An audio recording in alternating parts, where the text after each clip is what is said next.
புரட்சித் தலைவர் எம்ஜிஆரின் பிறந்த நாளையொட்டி அஇஅதிமுக பொதுச் செயலாளர் புரட்சித்தாய் சின்னம்மா ஆணைக்கிணங்க திருவள்ளூர் மாவட்டம் ஆர்கேபேட்டை ஒன்றியத்தில் கழக நிர்வாகிகள் நலத்திட்ட உதவிகளை வழங்கினர். அஇஅதிமுக பொதுச் செயலாளர் புரட்சித்தாய் சின்னம்மாவின் ஆணைக்கிணங்க திருவள்ளூர் மாவட்டம் ஆர்கேபேட்டை ஒன்றியம் எறும்பி கிராமத்தில் புரட்சித் தலைவர் எம்ஜிஆரின் 109வது பிறந்தநாள் விழா கோலாகலமாக கொண்டாடப்பட்டது.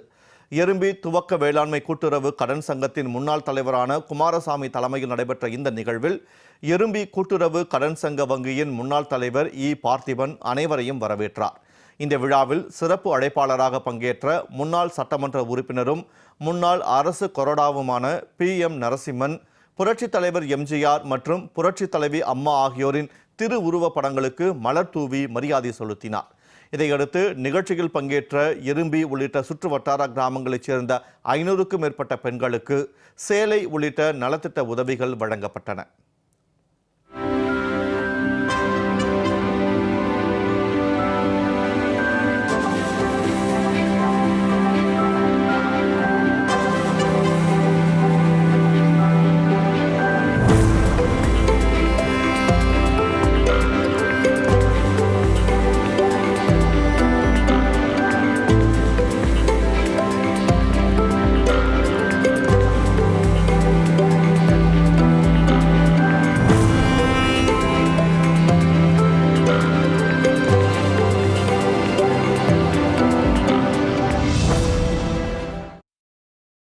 இந்த நிகழ்ச்சியில் எல்லாபுரம் ரஜினி, சந்திரன், கல்விக்கரசி சேகர், கோவிந்தம்மாள் ஆனந்த், ஜமுனா குமாரசாமி, நரசிம்மன், சுப்பிரமணி, கார்த்திகேயன், முன்னாள் அரசு வழக்கறிஞர் EMS நடராஜன், D செல்வம், MM Kandasamy, VG Chinnappan, PM மோகன், தனபால், வழக்கறிஞர் P வேலு, கோ ரஜினி, NR அரிராஜ், ராமராஜ், வாசு, சேகர், சுந்தரமூர்த்தி உள்ளிட்ட கழக நிர்வாகிகள் கலந்து கொண்டனர்.